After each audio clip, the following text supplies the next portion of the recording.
3 বছরের মধ্যে আমি যতগুলোই মেকআপ করেছি, এস ব্রো আমাকে যতগুলোই মেকআপ করে দিয়েছে তার মধ্যে প্রথম মানে ফার্স্ট মনে হয় এই মেকআপটাই যে এতটা ভালো লেগেছে। নমস্কার সবাইকে, তোমরা সবাই কেমন আছো? আশা করি সবাই ভালো আছো, আমিও বেশ ভালো আছি। যদিও এই ভিডিওটা অনেক আগের, আমার স্টোরেজ প্রবলেমের কারণে আমি এডিট করতে পারিনি, তাই এতদিন পরে আমি এডিট করে এটাকে পোস্ট করলাম। তো এস ব্রো আমাকে বলেছিল আমার উপরে মেকআপ করাবে, স্টুডেন্টকে দেখাবে, তো আমিও সেইভাবে চলে গেছি। দেখো আমাকে আজকে লেন্স পরিয়ে দিয়েছি, ভীষণ জ্বলছিল চোখটা। দেখো মেকআপ করা মানে আমার চোখ দিয়ে জল পড়বে, মানে পড়বেই, একদম চোখ দিয়ে বন্যায় ভরে যাবে, এতই জল পড়বে।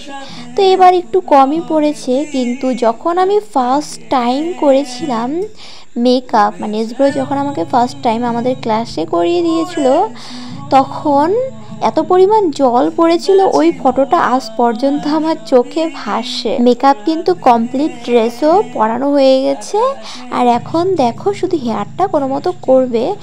আর জানোই তো মডেলদের বলতে কি, ক্লাসে যদি ডেমো দেখানো হয় তাহলে প্রচুর দেরি হয়, কেননা সবাইকে বোঝাতে কাজটা মনোযোগ দিয়ে করতে হয়, মানে তারা থাকে না কোনো।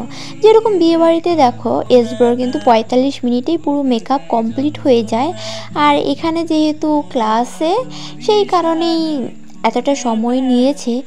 যদিও ভীষণ সুন্দর লেগেছে, মানে খুব পছন্দের, মানে খুব ভালো লেগেছে। আর হ্যাঁ, গলাটাকে তোমরা ইগনোর করো, গলাটার মধ্যে একদম পাউডার দেওয়া হয়নি, কি আর বলবো, এত তাড়াহুড়োয় ছিলাম সেদিন, প্রায় সন্ধ্যা হয়ে গেছে। আর এতটা কষ্ট আমি কোথায় রাখবো বলো, এতটা ঘন্টা ভরে আমি কাজটা কমপ্লিট করানোর পর একটাও আমি রিলস বানাতে পারিনি, এই কষ্টটা আমি কোথায় রাখবো, মানে বোঝাতে পারবো না।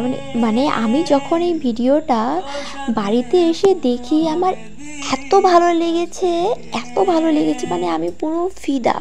যদিও আমি এরকম ড্রেসে একদম কমফোর্টেবল ফিল করি না, একটু আলাদা ধরনেরই লেগেছিল, তাই একটু ওড়নাটাকে একটু অন্যরকমভাবে নিয়েছিলাম, সবার মতো করে নিয়ে আমি আমার মতো করে নিয়েছি। তারপরে দেখো আমি আমার ড্রেসটাও পরে নিয়েছিলাম, তারপরে এস ব্রো আমাকে সুন্দর করে একটা ভিডিও করে দিল। আজকের ব্লগটা এই পর্যন্তই, পরবর্তীতে কোনো নতুন ভিডিও নিয়ে তোমাদের সঙ্গে আবার দেখা হচ্ছে।